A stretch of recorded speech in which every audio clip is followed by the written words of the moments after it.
Hey y'all, Scott Horton here for WallStreetWindow.com. Mike Swanson knows his stuff. He made a killing running his own hedge fund and always gets out of the stock market before the government-generated bubbles pop, which is, by the way, what he's doing right now, selling all his stocks and betting on gold and commodities. Sign up at WallStreetWindow.com and get real-time updates from Mike on all his market moves. It's hard to know how to protect your savings and earn a good return in an economy like this. Mike Swanson can help. Follow along on paper and see for yourself. WallStreetWindow.com.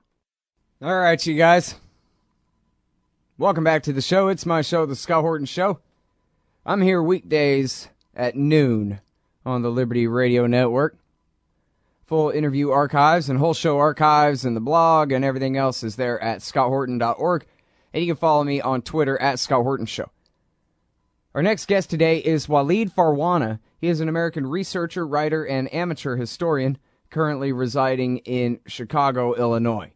And he's written this great article for antiwar.com. We ran it back on, hang on, I'll tell you exactly when we ran it, on August the 24th, The History of the Islamic State. Welcome to the show. How are you doing? I'm doing well. How about you? I'm doing great. Appreciate you joining us today. Thanks for having me on. Yeah, happy to have you here.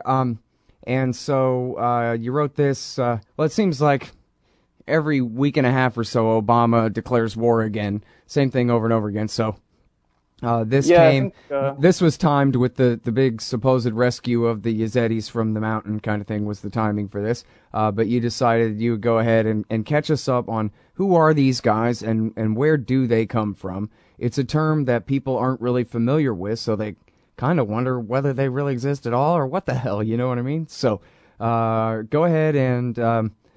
if you want, I don't know, what do you think? Start with the war in 2003, or you want to go back before that?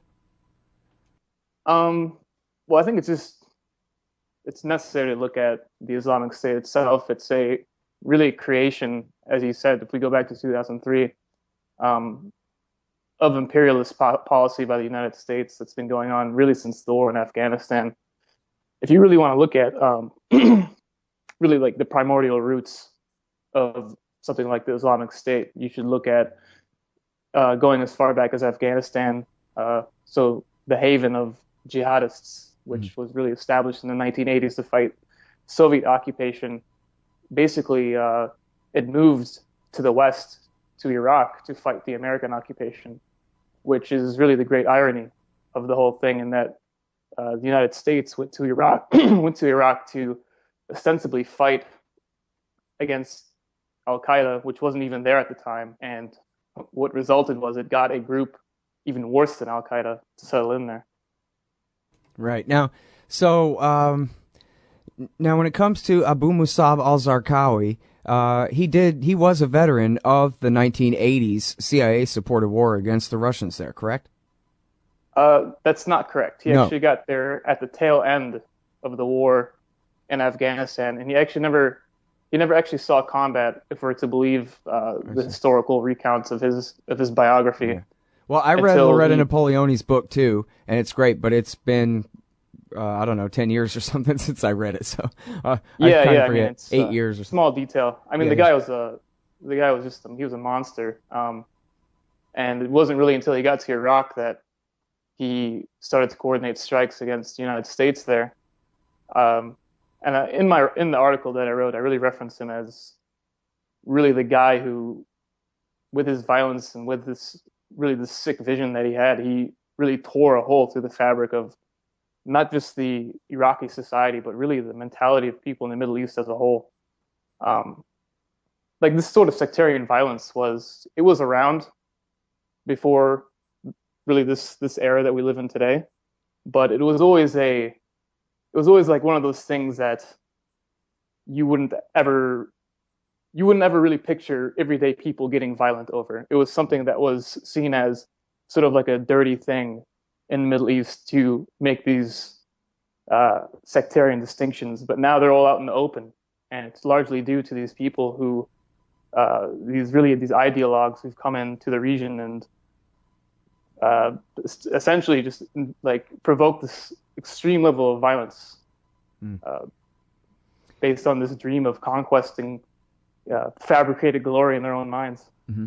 All right, now, and Zarqawi, before the war, I have to interject this here. I don't think it's in your article because it's a little bit out of context, but not really. Jim Miklaszewski at NBC News, and then a lot of other people, surprising number of people did a surprising amount of journalism, if I remember right about this, if people want to search. And that was about how the Army had basically begged George Bush on numerous occasions to attack Zarqawi and his group up in Kurdistan, American protected autonomous Kurdistan, before the war, because they were just looking at it from the point of view of their Army guys. If we can get rid of this guy before the regime change, good deal. We don't want him running around free.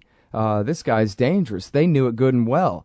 And I guess actually Lawrence Wilkerson said that part of the reason it was turned down, he told me this, part of the reason it was turned down was because they wanted to go in with such a huge amount of force that it was almost like a deal killer kind of a thing, a poison pill in a way. But in any case, they had every reason to understand that this guy who the propaganda said Saddam was friends with, but actually Saddam had a death warrant out for, that he was really dangerous, and that overthrowing Saddam with him on the loose was going to be a real problem, and then they did it anyway. Yeah, I think that what your friend told you, Mr. Wilkerson, was probably pretty much on the dot. And I think that the reason why they didn't really go after him was they wanted somebody who they could point at and say, this is the bad guy. Right. He was all they had, right? He was the only pretended link between Saddam and Osama that they could even pretend to hold up, was that Saddam had given him a peg leg and was, a friend of him and took care of him in the hospital and all this stuff. And even though, as you said, he wasn't even loyal to bin Laden yet either. Yeah, I mean, it's really just, I really don't like to pay attention to the propaganda that like any wartime figure is going to give, because they have the ends that they want and they're just trying to justify it. And in my article, I actually write that I think that the case of Zarqawi was that the reason why he rose to such prominence was really because of the free publicity that the United States was giving him by making him their occupation boogeyman. Mm-hmm. So really, if he was one of many jihadists, like-minded jihadists who were operating in Iraq, and it was really the U.S. policy of holding this guy up on a pedestal and really lionizing him as the, vanguard leader of Sunni Iraqi terrorism that really drove people to end up becoming recruits in his organization. Right. Yeah, at one point the propaganda was so thick where they blamed every single thing that exploded on him in a way where people started wondering whether he really existed at all. It was so obvious that they were lying. But it was because they were trying to make it look like, well, no Iraqis would fight us, right? Only these terrorists who come from elsewhere somewhere, these foreign fighters, they come in and they resist us because they're terrorists. But, of course, all Iraqis know that we're just doing all this for them and that kind of thing. And, of course, that was a giant lie. The entire Sunni-based insurgency had plenty of their own nationalistic and tribalistic reasons for fighting that the Americans refused to acknowledge. So, just like with Osama, they made Zarqawi out to be the Soviet Union or something, Yeah, exactly. Everything you said was spot on. The United States really wanted to manufacture its own version of Iraqi nationalism, really with no input from the actual people on the ground. So, I mean, their policy of really trying to establish this nationalism was they would find some sort of politicians or really anybody willing to accept bribes from them, put them at the seat of power in this U.S.-designed bureaucracy, and really just keep the money flowing so long as they prevented attacks on U.S. occupation troops, so long as they, acquiesced to whatever the United States' mission was in Iraq. I still don't even know what the United States mission was in Iraq to this day. But as you can see now, I mean, Iraq unraveled as soon as the U.S. pulled out and the money stopped flowing. So it's really a sad tale and a really cynical tale of just shows you, unfortunately, how, really how Machiavellian these people are over there. And the people who are involved in these kinds of conflicts, they really just are really looking out for themselves. And this whole idea of nationalism and Iraqi unity is just a fantasy. Right. And, you know, the worst part of this, too, is how obvious it was that they were lying to us for a year and a half straight to get us into that war, and how many people, not just regular people like me, but people like Colleen Rowley and others, warned that what this is going to do for the terrorist movement, to benefit them if we do this, and then they did it anyway. We'll be right back with Walead Farwana in just a moment. Hey, all, Scott Horton here. Coming up this October 18th at Columbia University in New York, the Future Freedom Foundation is hosting a conference titled Stop the Wars on Drugs and Terrorism, featuring Glenn Greenwald, Radley Balco, Jeremy Scahill, Eugene Jarecki, Jonathan Turley, and others. The event is free and open to the public, but registration is required. Just head over to fff.org to sign up. That's the Stop the Wars on Drugs and Terrorism Conference, Saturday, October 18th, 2014 at Columbia University, sponsored by the Future Freedom Foundation at fff.org. All right, you guys, welcome back to the show. I'm Scott Horton. I'm talking with Walead Farwana. And he wrote this article we ran back in August on the 23rd at antiwar.com. The history of the Islamic State. And that's what we're talking about. It's really the history of Bush's invasion and occupation of Iraq, 2003 through 11 there. And so let's see where we left off. I guess we need to talk about debothification, the abolition of the army, and basically the complete disintegration of the Iraqi government, as well as the call of Ayatollah Sistani to all the Shia masses to go outside at the beginning of 2004 to call for direct democracy. Forget your caucus system. We're going to do this thing my way, he said, and George Bush cried uncle. And it seemed to me like from that point on, the writing of the Constitution and the Purple Finger election in January '05, that was all just the window dressing. The stage was set for the full-scale war as soon as Sistani said, we're going to do this my way, not yours. What do you think of that? I think that Iran had a huge impact on what happened in Iraq, and they're often regarded as, I guess, one of the big winners, quote unquote. I really don't think there's any winner of such a bloodbath, but I think that in part because of, as you said, Iranian instigation, but also because of the intransigence on the side of the Sunnis, where they were essentially willing to fight to establish a border between themselves and the Shiites. That's really what precipitated a extremely bloody civil war, the kind that we're seeing in Syria right now, and the kind that we saw in Libya a couple of years back. And yeah, I think the Iranians, they sized up the U.S. occupation. They thought that they could take it on, and they did that. They did exactly that. They started arming the militias that they wanted to arm, and really those militias, particularly the one by Muqtada al-Sadr, the Mahdi army, it still stands to this day. And it's the Iranians are a huge influence on what's going on in Iraq right now, and they really can't be underestimated. And then, and it was the Mahdi army as well as the Badr brigades that really played right into Zarqawi's game in trying to provoke that sectarian civil war. And I think you say in here that he really differed with Osama bin Laden on this, not that bin Laden could do anything about it from hiding in his attic over there in Pakistan, but that bin Laden and Zawahiri, they never really were for the Sunni-Shia civil war in the first place. This was more Zarqawi's idea. Right. Like I mentioned earlier how the entire idea of sectarianism was perceived as a rather dirty thing. It was like as crude as playing race baiting in the United States is today. But things have spiraled out of control to such an extent where it became a possibility to realistically do that. And Zarqawi, the reason why I consider him a unique figure is because he had a pretty radical vision for how he wanted to transform Iraq. I compare him to essentially the communists in Russia. It was really an Islamic revolution inside of Iraq and inside of Syria that's going on right now. And people don't, for whatever reason, they don't really seem to see the parallels. But it is really a restructuring of the society. It's an erasure of the traditional borders, and it's a reestablishment of new borders on sectarian lines. And I don't think bin Laden had this vision. He didn't have this radical of a vision. He thought that he would establish a some sort of Islamic entity, but he wasn't really on the ground to see the obstacles to like the establishment of said entity. He didn't realize that he would have competition, basically competition with other clerics, particularly Shiite clerics.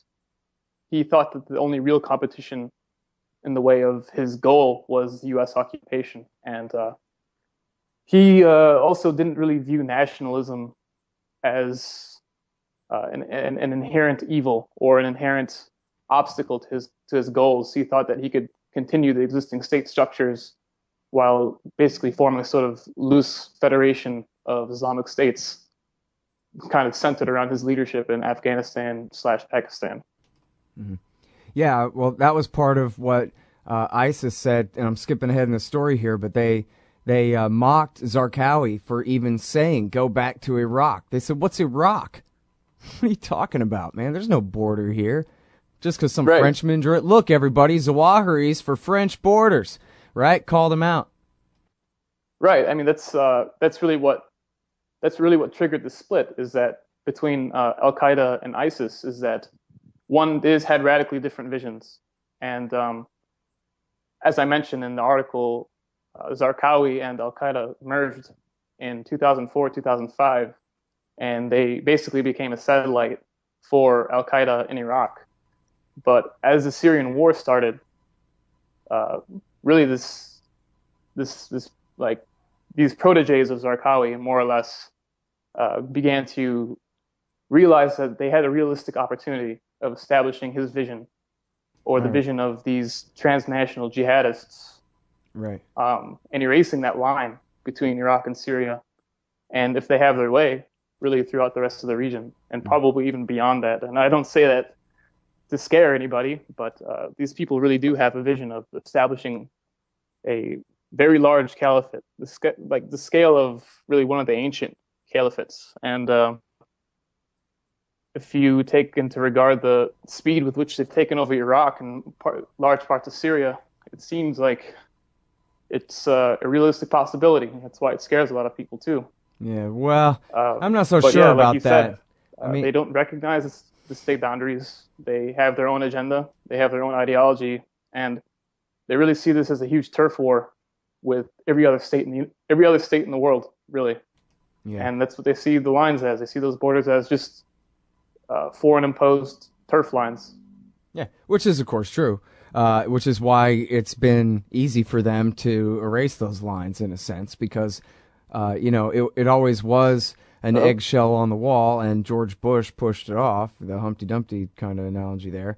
And so it seems to me like they've seized about as much land as they're going to be able to. They're really hemmed in on all sides by enemies now, and they don't have that much money or manpower. But they certainly are as fanatical as you describe them, no doubt about that, always have been. And in fact, and let's get back, because I'm keeping you for the whole hour. I'm keeping them for the whole hour, everybody. And we're about to have to go here in just a second anyway. But yeah, when we get back, I want to ask you about when they declared an Islamic State back in, 2006, something like that. I think after Zarqawi died, they tried to declare a state, and that didn't work out so well. And we'll be talking about tribal and jihadi politics with Walead Farwana, the author of this article, The History of the Islamic State, at antiwar.com. It ran back on August the 23rd. The History of the Islamic State by Walead Farwana. And also go to my Twitter, Twitter/Scott Horton Show, and you can find his Twitter handle on there too. Hey, all, Scott Horton here. I want to tell you about this great new book, Livin' La Vida Barocca, American Culture in an Age of Imperial Orthodoxies by Thomas Harrington. While he comes from the left, Harrington has little time for much of what is passed off under that label today. Like us libertarians, he puts peace and freedom first. The book's got great essays on American fascism, empire, the Israeli occupation, the left and Obama, liberalism and the state, and some interesting lessons from the history of Imperial Spain. Livin' La Vida Barocca by Thomas Harrington. Check it out at scotthorton.org/books or scotthorton.org/Amazon. All right, y'all, welcome back to the show. I'm Scott Horton. This is my show, The Scott Horton Show.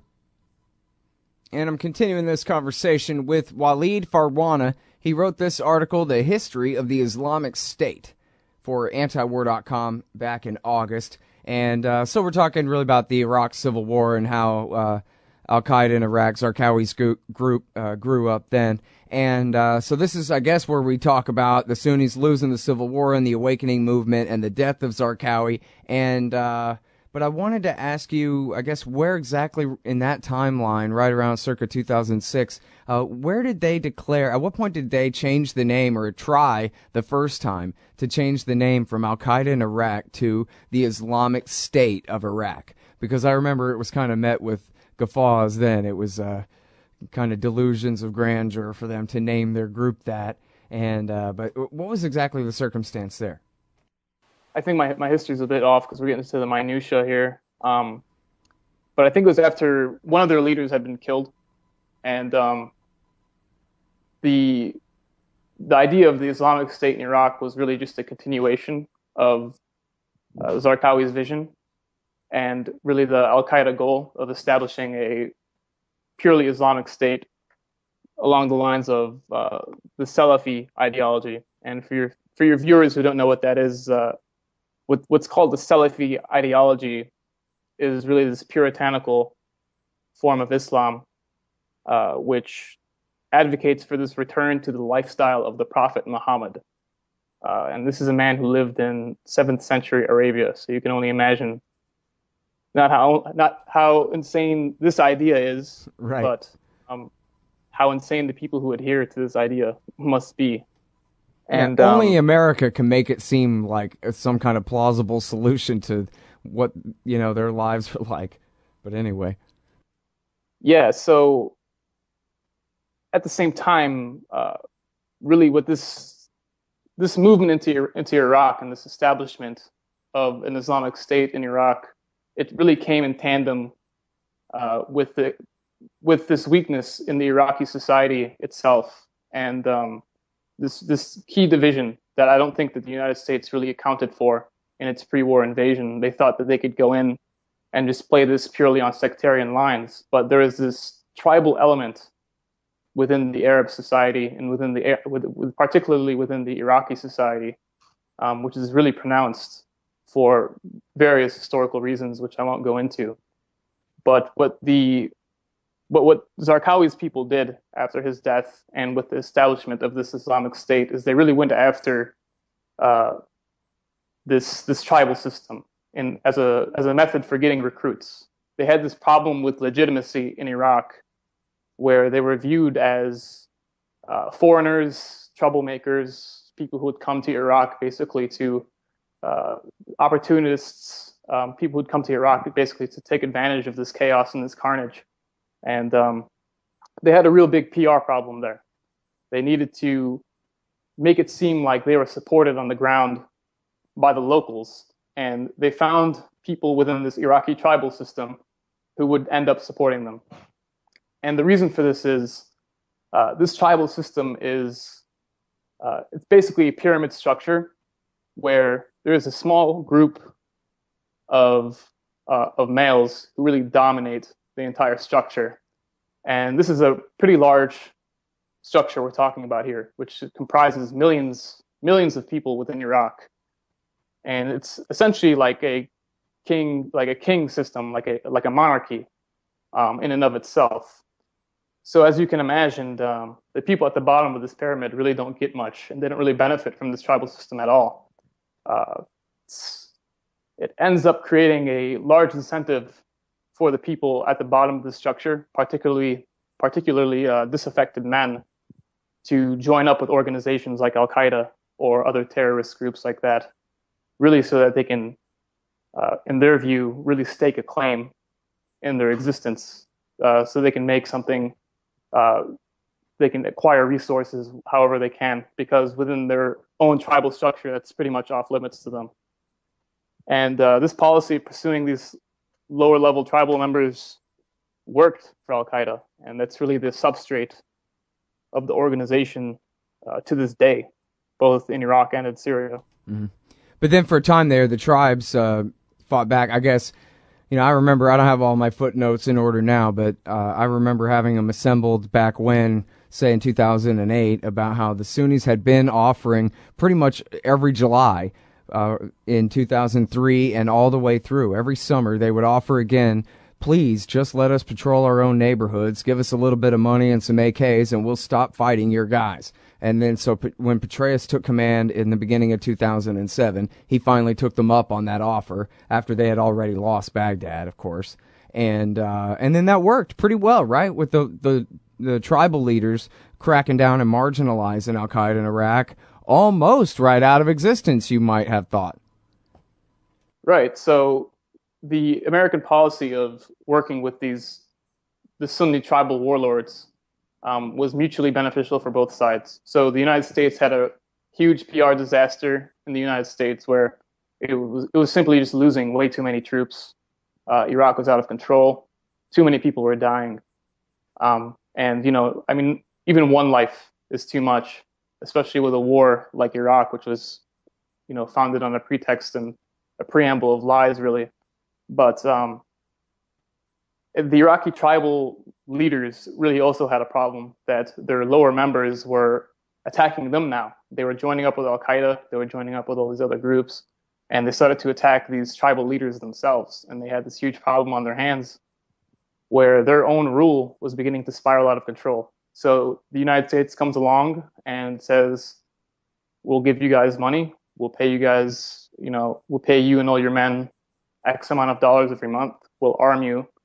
And really, this movement, this awakening movement is really what spelled the end for the Iraqi state, ironically. So the United States thought that by arming the Sunnis,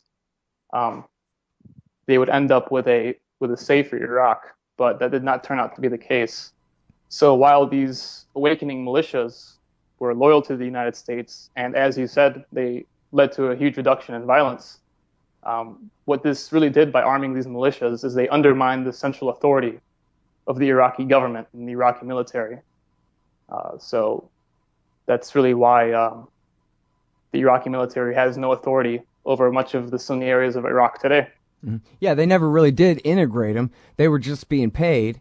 And then because America, not just because of the invasion and the overthrow of Saddam, but because America stayed and helped the Badr Brigade and the Mahdi Army kick all the Sunnis out of Baghdad, that gave Maliki and his Dawa Party buddies that much less reason to need to compromise with the Sunnis about anything.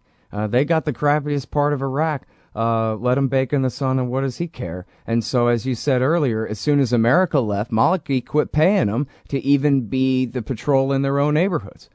And yet, see, this is maybe a little bit off topic from exactly where we're going on the Islamic State, but it always seemed to me like, I know this. It's always been the Supreme Council for Islamic Revolution, the Dawa Party, and Iran's position that they don't really want the Sunni areas anyway. That's why they didn't just withdraw from Mosul this June. They withdrew from Mosul in great measure a year ago, last spring. And from Fallujah last December, it's not their territory to hold. Let them have the crappiest part of Iraq. ISIS, tribal or otherwise, I think has been Maliki and Dawa's view. But anyway, now we got to go to break, but we'll be back more with Walead Farwana in just a minute. The military-industrial complex. The disastrous rise of misplaced power. Hey, y'all, Scott Horton here. I'd like for you to read this book, The War State by Michael Swanson. America's always gone to war a lot, though in older times it would disarm for a bit between each one. But in World War II, the U.S. built a military and intelligence apparatus so large, it ended up reducing the former constitutional government to an almost ceremonial role and converting our economy into an engine of destruction. In The War State, Michael Swanson does a great job telling the sordid history of the rise of this national security state, relying on important first-hand source material, but writing for you and me. Find out how Presidents Truman, Eisenhower, and Kennedy all alternately empowered and fought to control this imperial beast, and how the USA has gotten to where it is today. Corrupt, bankrupt, soaked in blood, despised by the world. The War State by Michael Swanson. Available at Amazon.com and at Audible.com. Or just click the logo in the right-hand margin at ScottHorton.org. We should take nothing for granted. All right, y'all, welcome back to the show. I'm Scott Horton. This is my show, The Scott Horton Show. Talking with Walead Farwana. He wrote this article, The History of the Islamic State, at antiwar.com. And where we left off, it was we're talking about in 2011 after America left without the Americans to pay the awakening movement. Maliki just left them high and dry, quit paying them, and then I guess you want to pick up from there. That's part of what's led to the crisis here, and you have a whole section in your article here, 2011. A lot of things happened in 2011, including America's withdrawal and stopping the payments to the awakening councils. Right. So, as we said, like you said, the United States left the power vacuum and didn't really leave a stable government, didn't really leave any semblance of a stable society. There was the war in Libya, there was the war in Syria, there was instability all over the region, and I think that things that were going on in Iraq were really sort of just like white noise in the background compared to like the Egyptian Revolution and the Syrian Civil War and the Libyan Civil War, and really like this myriad of conflicts that were all happening at once. So during this time, we talked about this earlier, but the arming of these Sunni militias really almost led to the eradication of Al-Qaeda in Iraq and other groups like it.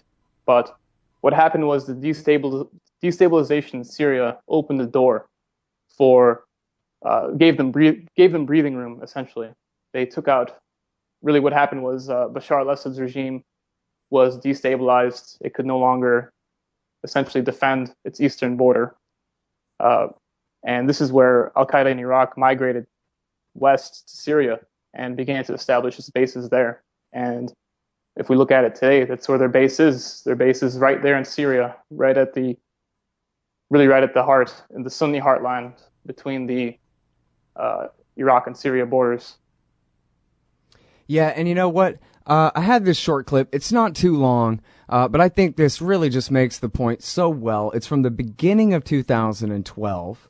Phil Giraldi reported that a new finding had been signed by Obama at the end of 2011, ramping up covert activity in Iran and Syria. And but they were being criticized for not doing enough. And so in this question, Hillary is on the defensive. How come you're not doing enough to help the rebels overthrow Assad? And this was her answer. We know Al-Qaeda, Zawahiri is supporting the opposition in Syria. Are we supporting Al-Qaeda in Syria? Hamas is now supporting the opposition. Are we supporting Hamas in Syria? All right. Now, so the Hamas thing is obviously kind of a red herring. But the point being, and she's not saying to back any rebels at all is to directly put arms in the hands of bin Ladenites. She's saying to intervene on the side of a rebellion that Al-Qaeda has also endorsed is a dangerous thing, just in the broadest sense. And she, in her own words, she equates it to, are we backing them if we are intervening in this war on the same side as them? And the answer, of course, is yes. And then, of course, she has worked the hardest to maintain her reputation as the one who pushed for that exact same policy the hardest after saying that. After admitting that that was exactly the case. That if there was one, just like in Libya, if there was one anti-Al-Qaeda force in the country you could count on, it was the local clean-shaven, chin-having secular dictator with the military uniform on or the pinstripe suit as opposed to the robes and the whole Osama getup here. Yeah, I mean, flip-flopping politician, I mean, whoa. Not like we've ever heard of that before, But it's crazy. I mean, when she announces that, listen, this policy would amount to treason, and then that's not the average flip flop. You know what I mean? Yeah, I mean, it's absurd, and it's just what I've come to really expect, and I think a lot of Americans have come to expect at this point from the Obama administration and the U.S. government as a whole, especially after the war in Iraq and the economic crisis that we had in 2008. At the same time, supporting Assad is, I think, for U.S. interests, more dangerous than for them to support the Syrian rebels. And the reason for that is Assad is really a client of the Iranians.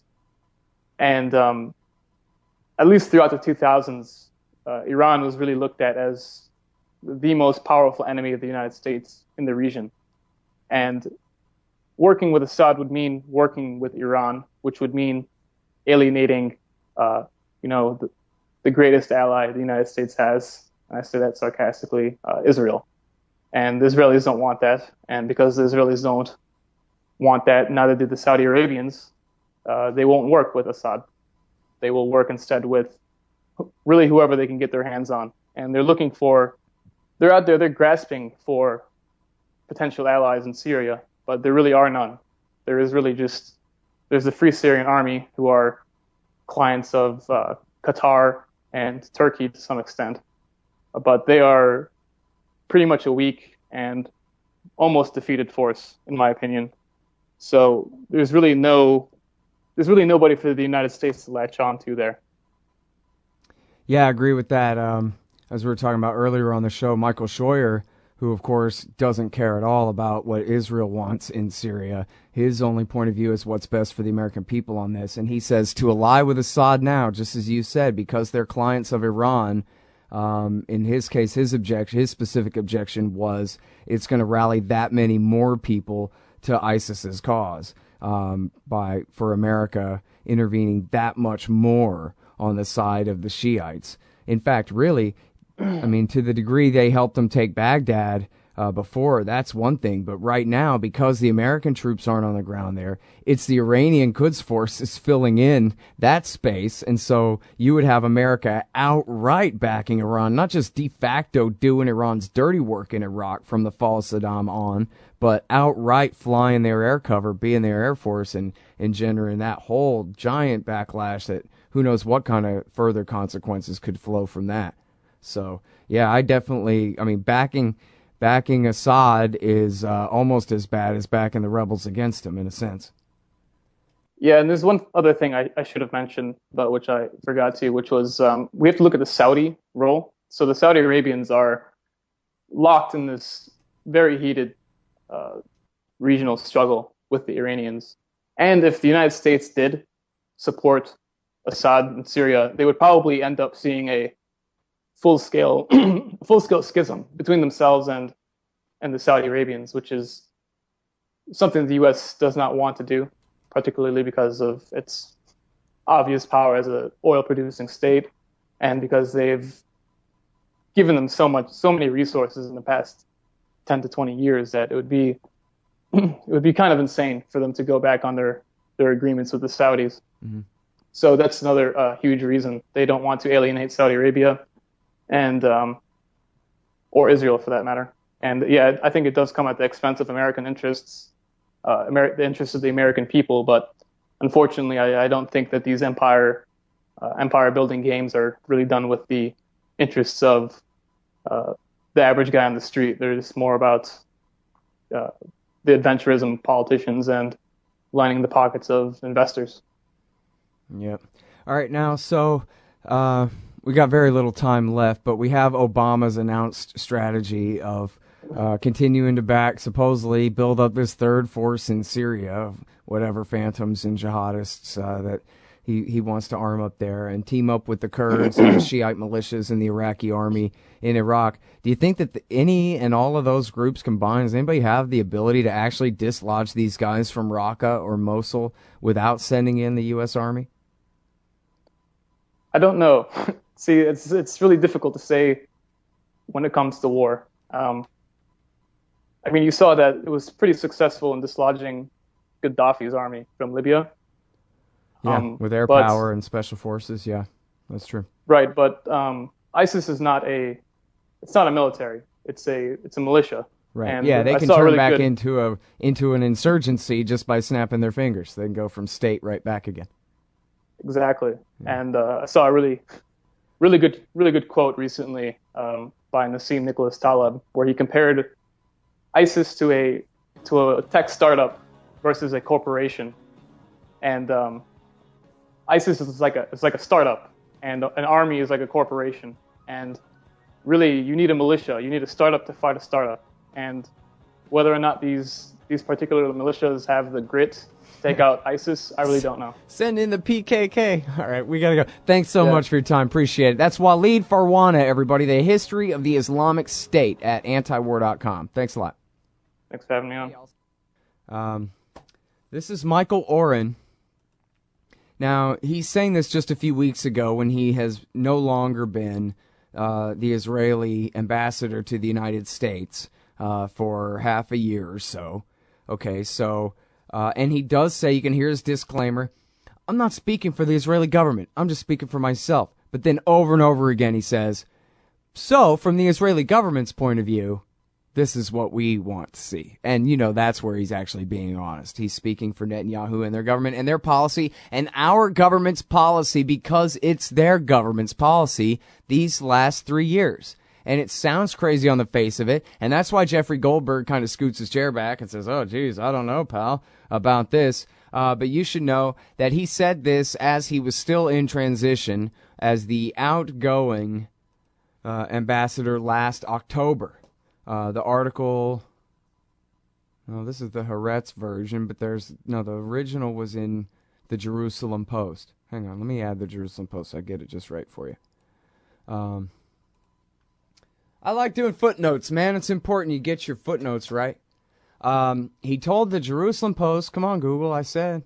All right, well, fine, I'll settle for the Haaretz version then. Ambassador Oren, Israel has wanted Assad ousted since the Syria war began. In an interview with the Jerusalem Post, Israel's envoy to the United States, still currently serving at the time, says Jerusalem prefers bad guys who aren't backed by Iran.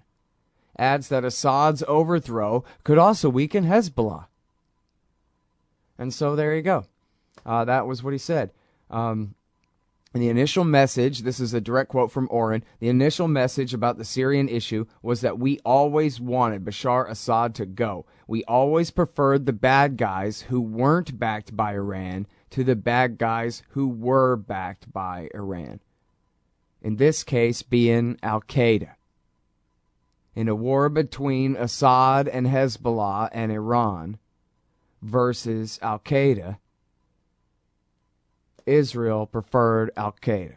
That was what he said when he was still the ambassador to the United States. Here he is elaborating on video. You can hear him in his own words, Ambassador Michael Oren, former Ambassador Michael Oren, with Jeffrey Goldberg at the Aspen Ideas Festival. If Maliki doesn't stay in there for another couple more weeks, what do you think your country's doing in order to protect your interests, and how are you working to align with other partners? All right, remember, keep in mind, I don't speak for the government anymore. I'm speaking for me and Jeff.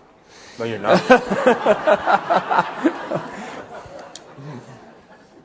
And what I'm going to say is harsh, and perhaps a little edgy. But if we have to choose the lesser of evils here, the lesser evil is the Sunnis over the Shiites. For the reason you're I not mentioned speaking before. for me. Okay, it's a lesser evil.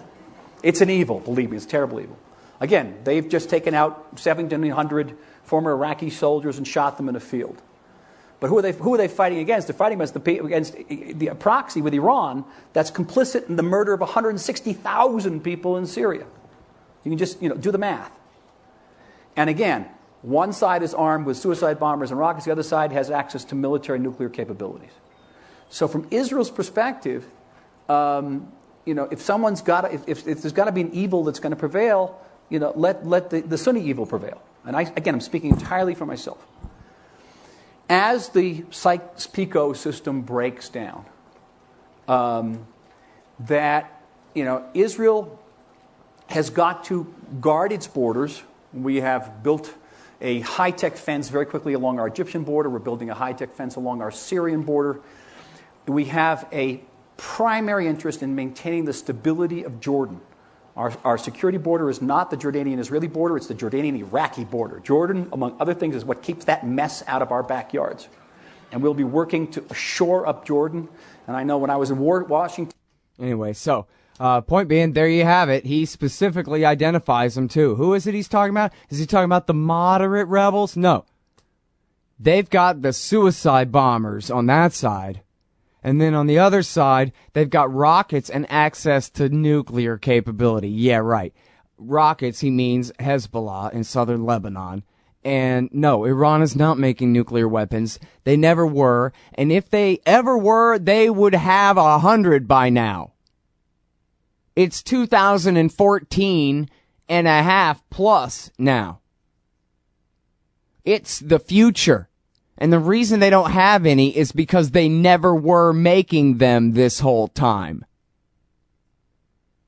So even when he's being honest, it's not like you can't, it's not like you can rely on somebody like this to actually be honest about the facts. But at least he's being honest about Israel's policy and therefore Hillary Clinton and Barack Obama's policy since 2011. And I'll say it again, I've said it a million times, I can't figure out for the life of me how these kooks think that even a boiling cauldron of suicide bomber chaos on their northern border is better than Assad, who uses his entire state army to keep his own people at bay for them. Basically, he might as well be their guy. He hasn't done a thing about the Golan Heights the entire time he's been in power. Oh, you stole it, huh? Okay, fine, is basically his answer to that. And his support for Hezbollah is nil, and his assassination of Rafik Hariri never happened. That was a frame-up job. And then when they told him, get your army the hell out of southern Lebanon, he did. The fact that that only benefited Hezbollah, well, you're stupid then for blaming an assassination on Syria and forcing their secular army out, if that's your problem. But you see here how there's daylight between Israeli foreign policy and American foreign policy. And American foreign policy instead goes along. There is no daylight, really. There's a daylight in our interests. There is no daylight in our foreign policy. That's the problem I'm meaning to highlight for you here. And, you know, the boiling cauldron doctrine, there's a lot to that. I mean, Wolfgang in the chat room is saying, hey, look, man, Michael Ledeen forever called it the boiling cauldron. Let's be revolutionaries. In fact, I have a clip of Michael Ledeen saying, why do they call us conservatives? I don't know. We're not conservatives. We're revolutionaries. Yeah, we know. They just want to overturn everything, expedite the chaotic collapse, as David Wimser put it in about referring to Syria in his study Coping with Crumbling States. And there's the Yannan plan going back to the 80s. And the clean break doesn't really say we want chaos. They want order along, you know, their newly drawn lines and whatever. I tend to think, and really, if you look at the policy in the Iraq War, look at it right now. They're doing everything they can to get the Kurds to stick with Baghdad as long as possible. Netanyahu is saying, secede! And the Americans are saying, no, don't. Well, yeah, so the Israelis, they may want their boiling cauldron. I think the boiling cauldron that exists there now is, it is because of America doing what the Israelis want mostly, and that includes with the invasion of Iraq. But the Americans, I don't think, have been trying to do like Michael Ledeen and create all this chaos. They just can't help it. Once you accept the premises of Ariel Sharon foreign policy, well, then this is what happens. Just weeks before the war, Bush said, what's a Shiite? He had no idea at all. You hate government, one of them libertarian types, or maybe you just can't stand the president, gun grabbers, or warmongers. Me too. That's why I invented LibertyStickers.com. Well, Rick owns it now, and I didn't make up all of them, but still, if you're driving around and want to tell everyone else how wrong their politics are, there's only one place to go. LibertyStickers.com has got your bumper covered. Left, right, libertarian, empire, police, state, founders quote, central banking. Yes, bumper stickers about central banking. Lots of them. And, well, everything that matters. LibertyStickers.com. Everyone else's stickers suck. This part of the Scott Horton Show is sponsored by Audible.com. And right now, if you go to audibletrial.com/Scott Horton Show, you can get your first audiobook for free. Of course, I'm recommending Michael Swanson's book, The War State, The Cold War Origins of the Military-Industrial Complex and the Power Elite. Maybe you've already bought The War State in paperback, but you just can't find the time to read it. Well, now you can listen while you're out marching around. Get the free audiobook of The War State by Michael Swanson, produced by Listen and Think Audio at audibletrial.com/Scott Horton Show.